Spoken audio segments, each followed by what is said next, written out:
Hello everyone, स्वागत है आप सभी का हमारे इस चैनल पे। अगर आप चैनल पे नए हैं तो चैनल को सब्सक्राइब कर दीजिए, वीडियो को लाइक कर दीजिए और दोस्तों तक शेयर कर दीजिए। आज हम लोग करने वाले हैं फिजिक्स का चैप्टर नंबर 1 का एक इंपॉर्टेंट टॉपिक जिसका नाम है चार्ज आज के इस सेशन में हम लोग कंप्लीट कर लेंगे और अगर पॉसिबल हुआ तो कूलम्ब्स लॉ को भी कंप्लीट कर लेंगे। तो एकदम कॉपी पेन लेकर हो जाइए तैयार इस अमेजिंग से सेशन के लिए। आइए स्टार्ट करते हैं बिना समय को बर्बाद करते हुए। चार्ज की बात करें तो चार्ज क्या होता है सर? चार्ज होता है क्या? तो चार्ज के लिए हमने लिखा है it is intrinsic property of matter. ये क्या होता है बाबू? इंट्रिंसिक प्रॉपर्टी होता है मैटर का। सर इंट्रिंसिक प्रॉपर्टी का मतलब क्या होता है? इंट्रिंसिक प्रॉपर्टी का मतलब होता है कि मैटर का सबसे छोटा प्रॉपर्टी जो है उसी को हम लोग क्या कहते हैं? चार्ज कहते हैं। इससे छोटा कुछ भी नहीं है। समझ में आया बात? ये होता है इंट्रिंसिक प्रॉपर्टी ऑफ मैटर। अगर एसआई यूनिट की बात करें तो चार्ज का एसआई यूनिट जो है वो क्या होता है बाबू? कूलम्ब होता है। एसआई यूनिट ऑफ चार्ज क्या होता है? कूलम्ब होता है। और चार्ज जो है वो एक स्केलर क्वांटिटी है। चार्ज कैसा क्वांटिटी है? स्केलर क्वांटिटी है। स्केलर क्वांटिटी का मतलब होता है वैसा क्वांटिटी जिसका सिर्फ और सिर्फ मैग्नीट्यूड हो। क्या बोला मैंने बाबू? वैसा क्वांटिटी जिसका क्या हो? सिर्फ और सिर्फ मैग्नीट्यूड हो, उसे हम लोग स्केलर क्वांटिटी कहते हैं। और वेक्टर क्वांटिटी उसे कहते हैं जिसका मैग्नीट्यूड भी हो और डायरेक्शन भी हो और साथ ही साथ वेक्टर के रूल ऑफ एडिशन को फॉलो भी करता हो, उसे हम लोग कहते हैं वेक्टर क्वांटिटी। स्केलर क्वांटिटी उसे कहते हैं जो कि सिर्फ और सिर्फ जिसका क्या हो बाबू? मैग्नीट्यूड हो। वैसे क्वांटिटी को हम लोग क्या कहते हैं? स्केलर क्वांटिटी कहते हैं। तो जो चार्ज है हमारा बाबू वो क्या होता है? वो हमारा स्केलर क्वांटिटी होता है। अगर इसकी डायमेंशनल फार्मूला की बात करें तो इसका डायमेंशनल फार्मूला होता है TA। क्या होता है बाबू? TA। अगर पूरे तरीके से लिखने की कोशिश करें तो यहाँ पे लिखेंगे हम M0L0TA।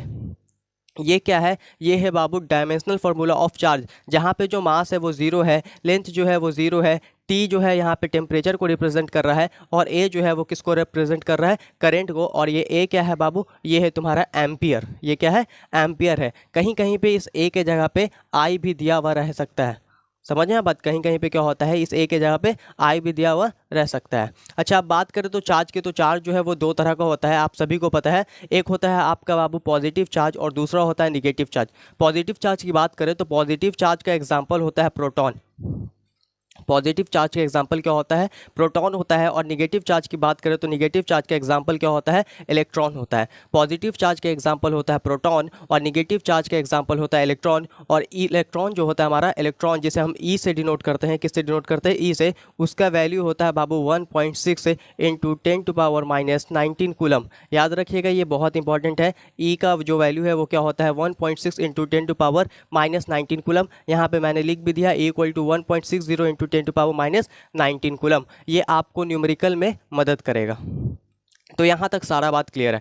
चार्ज के बारे में हमने क्या क्या जाना? चार्ज हमारा इंट्रिंसिक प्रॉपर्टी होता है मैटर का। एसआई यूनिट की बात करें तो कूलम्ब होता है। दो तरह का चार्ज होता है हमारे पास भैया, दो तरह का हमारे पास चार्ज होता है। एक पॉजिटिव चार्ज जिसका एग्जाम्पल है प्रोटॉन और एक निगेटिव चार्ज जिसका एग्जाम्पल है इलेक्ट्रॉन। ई की वैल्यू की बात करें तो 1.6 इंटू 10⁻⁹ कूलम। और अगर चार्ज की बात करें तो चार्ज हमारा स्केलर क्वांटिटी है। स्केलर क्वांटिटी सर हम उसे कहते हैं जिसका सिर्फ और सिर्फ मैग्नीट्यूड हो, डायरेक्शन ना हो। सर मैग्नीट्यूड का मतलब क्या हुआ? जैसे अगर हम फोर्स की बात करें तो फोर्स क्या होता है? अगर हम फोर्स की बात करें तो फोर्स क्या होता है बाबू? फोर्स एक वेक्टर क्वांटिटी होता है। तो अगर हम लिखते हैं 25 न्यूटन, क्या लिखते हैं बाबू? 25 न्यूटन। तो ये फोर्स को हम किसी डायरेक्शन में लगाते हैं, तो यहाँ पे डायरेक्शन भी है, साथ ही साथ तुम्हारा मैग्नीट्यूड भी है। ये जो 25 है इसी को मैग्नीट्यूड कहते हैं। तो यहाँ पे क्या है? मैग्नीट्यूड भी है, डायरेक्शन भी है। और ये न्यूटन क्या है? तो ये न्यूटन रिप्रेजेंट कर रहा है यूनिट को। तो यहाँ पे डायरेक्शन भी है तुम्हारा और मैग्नीट्यूड भी और यूनिट रिप्रेजेंट भी कर रहा है न्यूटन।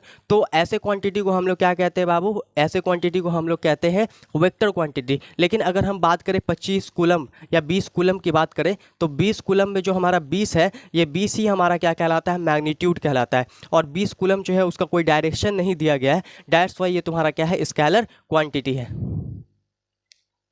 अब यहाँ पे कह रहा है बेसिक बात है कि अट्रैक्ट, जो हमारे पास अनलाइक चार्जेस होते हैं वो आपस में अट्रैक्ट करते हैं। अनलाइक चार्ज क्या करते हैं बाबू आपस में? अनलाइक चार्ज की बात करें तो अनलाइक चार्ज जो है, अनलाइक चार्ज वो आपस में क्या करते हैं? वो आपस में भाईजान, वो आपस में भैया अट्रैक्ट करते हैं। लड़का लड़की अट्रैक्ट करेंगे, लड़का लड़का रिपेल करेगा, लड़की लड़की रिपेल करेगा। बस सीधा याद रखना है ना। लड़की लड़की क्या होगा? रिपेल, लड़का लड़की क्या करेगा भाई? अट्रैक्ट। और जो तुम्हारा लड़का लड़का होगा वो भी रिपेल। तो पॉजिटिव चार्ज जो है वो क्या करेगा बाबू, पॉजिटिव चार्ज और पॉजिटिव चार्ज जो है वो तुम्हारा क्या करेगा, रिपेल करेगा, क्योंकि लाइक चार्जेस है ना, like charges repel each other. और जो तुम्हारे निगेटिव चार्ज और निगेटिव चार्ज ये दोनों भी आपस में रिपेल करेगा। लेकिन पॉजिटिव चार्ज और निगेटिव चार्ज अगर रहेगा तो पॉजिटिव चार्ज और निगेटिव चार्ज एक दूसरे को अट्रैक्ट करेगा। याद रखना, अनलाइक चार्जेस जो है वो क्या करते हैं, अट्रैक्ट करते हैं, और जो लाइक चार्जेस हैं वो क्या करते हैं, रिपेल करते हैं। तो यहाँ पे मैंने लिख दिया है कि अनलाइक चार्ज जो है वो क्या करता है, अट्रैक्ट करता है, एक दूसरे को अपने तरफ खींचता है, और रिपेल चार्ज जो है, जो मतलब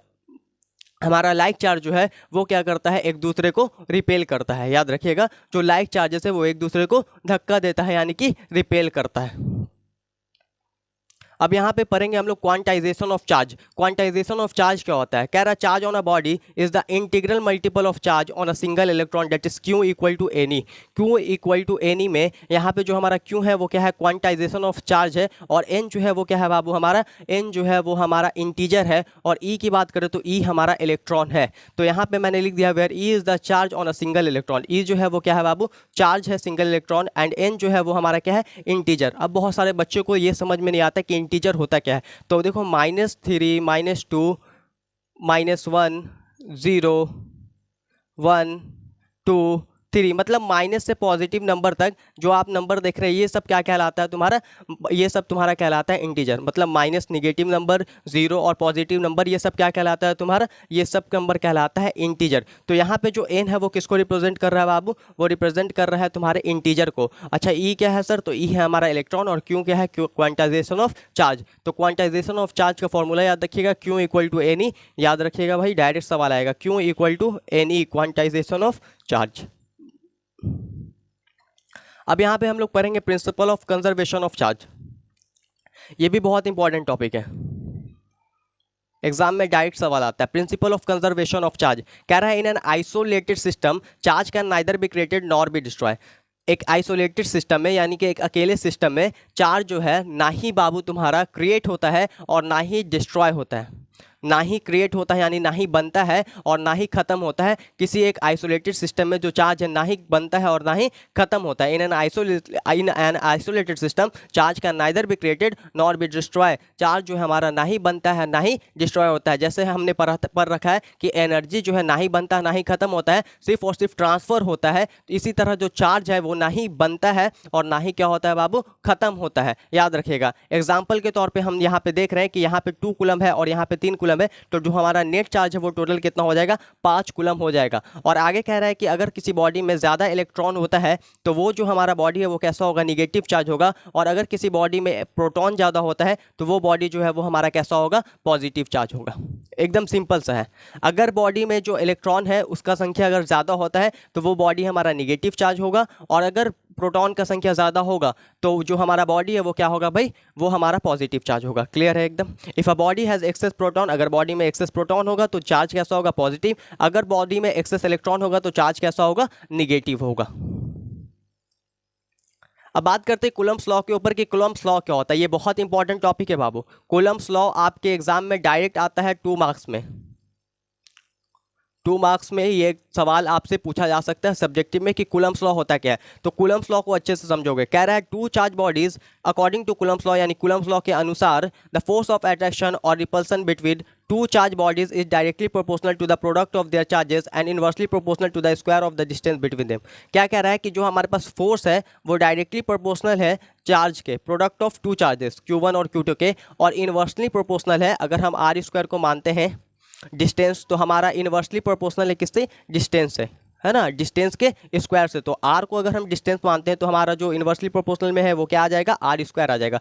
तो यहाँ से हम क्या निकाला, F directly proportional Q1 Q2 और एफ इनवर्सली प्रोपोर्शनल है 1/r स्क्वायर का। अगर इसको हम कंबाइन कर दे तो कुछ इस तरह से हो जाएगा, F directly proportional Q1 Q2 और यहाँ पे हो जाएगा हमारा आर स्क्वायर। अब हम लोग क्या करते हैं, इस प्रोपोर्शनलिटी के साइन को हटाने के लिए एक कांस्टेंट लाते हैं जिसे हम लोग के कहते हैं, Q1 Q2 और आर स्क्वायर। और यहाँ पे जो के लाया है ये क्या है बाबू, प्रोपोर्शनलिटी कांस्टेंट है। समझे आप बात, ये के क्या है, प्रोपोर्शनलिटी कांस्टेंट है। देखो आराम से समझोगे, एफ जो है यानी फोर्स जो है वो डायरेक्टली प्रोपोर्शनल है किसके, Q1 और Q2 के, और इनवर्सली प्रोपोर्शनल है किसके, आर स्क्वायर। डायरेक्टली प्रोपोर्शनल का मतलब होता है कि अगर इधर वाला चीज़ बढ़ेगा तो ये भी बढ़ेगा, और अगर ये घटेगा तो ये भी घटेगा। और इनवर्सली प्रोपोर्शनल का मतलब होता है कि अगर ये बढ़ेगा तो ये घटेगा, और ये बढ़ेगा तो ये घटेगा। समझ में आया बात? तो फोर्स जो है वो डायरेक्टली प्रोपोर्शनल है प्रोडक्ट ऑफ टू चार्जेस और इनवर्सली प्रोपोर्शनल है square of the distance between them. और जो डिस्टेंस है उसको हमने आर माना है और उसके स्क्वायर थे, तो यहाँ पे इसलिए मैंने आर स्क्वायर लिखा है। समझ में आया बात? अब देखो वहां पे प्रोपोर्शनलिटी को हटाया और के लगाया एफ इक्वल टू के Q1 Q2 by are square हो गया। हेयर के क्या है हमारा बाबू? प्रोपोर्शनलिटी कांस्टेंट है। एंड के का वैल्यू की बात करें तो क्या होता है 1/4 पाई एप्सिलॉन नॉट। यहाँ पे एप्सिलॉन नॉट क्या होता है? तो एप्सिलॉन नॉट होता है परमिटिविटी ऑफ फ्री स्पेस। अब सवाल उठेगा सर परमिटिविटी क्या होता है? तो परमिटिविटी बताएंगे जब मेरा मन करेगा, तब नेक्स्ट लेक्चर में, ठीक है। ये फिजिक्स का जो लेक्चर ले रहे हैं ना वो सिर्फ और सिर्फ इसलिए ले रहे हैं कि हमको थोड़ा मजा है, बस हमको फिजिक्स पढ़ाने में कुछ खास ये नहीं आता है, बस ऐसे ही ले रहे हैं, ठीक है। उसके बाद द वैल्यू ऑफ चेक कर रहे हैं, एक्सपेरिमेंट कर रहे हैं कि कैसा जाता है, ठीक है। तो वैल्यू ऑफ एप्सिलॉन नॉट की बात करें तो ई नॉट की वैल्यू की बात करें सीजीएस यूनिट में तो हमारा क्या होता है बाबू 8.854 इंटू 10⁻⁻12 है ना। और ये याद रखना यूनिट कूलम स्क्वायर पर न्यूटन मीटर स्क्वायर। देखो इसको अच्छे से हम लिख देते हैं 8.854 इंटू 10⁻12 और उसके बाद यहाँ पे कूलम स्क्वायर फिर न्यूटन मीटर स्क्वायर।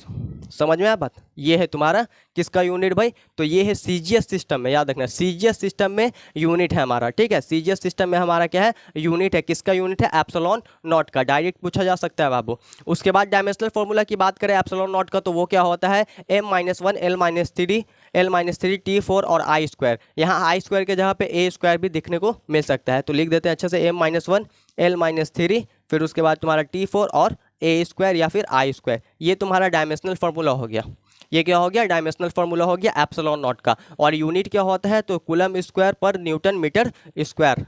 क्लियर? और एप्सिलॉन नॉट है क्या? तो permittivity of free space. Permittivity क्या होगा बताएंगे जब हमको मन करेगा, ठीक है। नेक्स्ट सेशन में बता देंगे, ठीक है। तो के का वैल्यू जो है वो क्या होगा 1/4 पाई एप्सिलॉन नॉट और यहाँ पे के जो है वो क्या था हमारा? प्रोपोर्शनलिटी कांस्टेंट था। थैंक यू बच्चों। अगर सेशन अच्छा लगा हो तो सेशन को क्या करना है? लाइक करना है, दोस्तों में शेयर करना है, चैनल को सब्सक्राइब करना है और एजुकेशन को, पढ़ाई को एंजॉय करना है, ठीक है। थैंक यू, धन्यवाद।